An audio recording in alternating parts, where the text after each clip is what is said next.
Christine, 50 MPs being investigated for sexual harassment. That's eye-watering. That is absolutely eye-watering. Does that surprise you?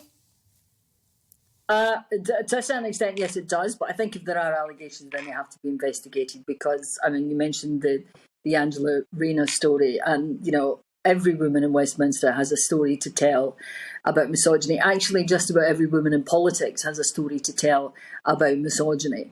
And sadly, you know, what we're hearing doesn't tell us anything new or anything that some of us haven't already heard about the sort of shocking attitude and views that are around Westminster.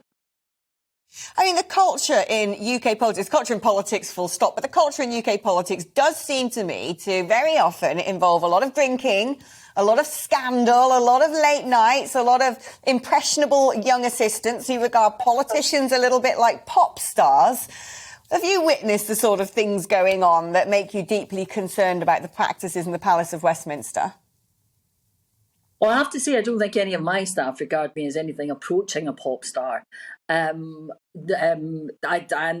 haven't personally witnessed anything, but I think we do have a problem in politics with perception of what is going on. And the particular story this week, I think the repercussions must be focused on which Tory MPs are going around saying this sort of thing.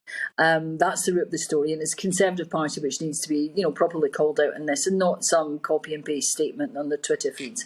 We have to investigate what is going on at Parliament and remove the whip from whichever MP or any MPs who are either involved in any sort of misconduct or who have been saying the sort of things that we've seen in the papers this weekend. It's just not good enough. We have to clamp down on it. And you're absolutely, I mean, not long after I was first elected here, which is almost 5 years ago now, we talked about clamping down on the atmosphere and the sexism and the sort of harassment and bullying that went on. And I worry now that we're not making the progress that we thought that we were making, that we wanted to make.